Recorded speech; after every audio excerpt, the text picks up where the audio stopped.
Hi, in today's book talk, we're going to be talking about some young adult books.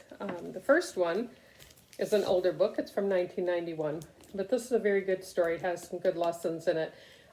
This is about a young man who is a very good basketball player. In fact, his new coach believes he could take him to the championship, but he refuses to play because he feels guilty for an accident that occurred, and he was not responsible. It actually is all in his mind. But it's a great book showing that sometimes our perceptions aren't what the real truth is, and how to overcome those perceptions we have of ourselves.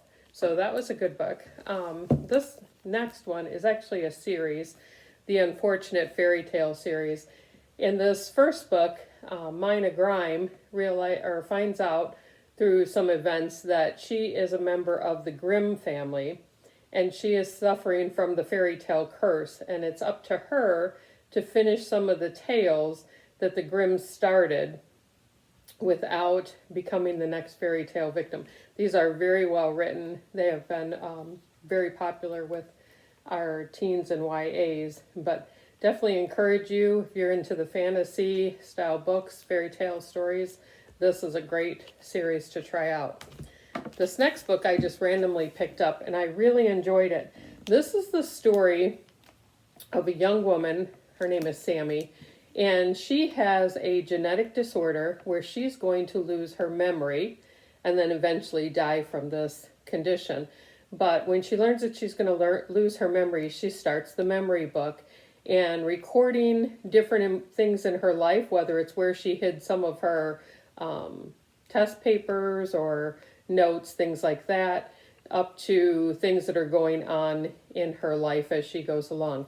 This is a very good book. It's very different. It actually is quite a hard read in some ways, but to see this young woman struggle and work to overcome the obstacles set before her, it's a good book. This next one, Windfall, this is a good read. This is just for fun. Alice has a friend that she's been kind of crushing on for years, Teddy, and for Teddy's 18th birthday, she buys him a lottery ticket as a joke, and he ends up winning $140 million. And so then it goes on to show how that changes Freddie's life, who's always just lived in a one-room apartment with his mom. He often didn't have a lot of food and things on the table, and suddenly he's a millionaire. And so how it affects his life, how it affects their friendship, a great read.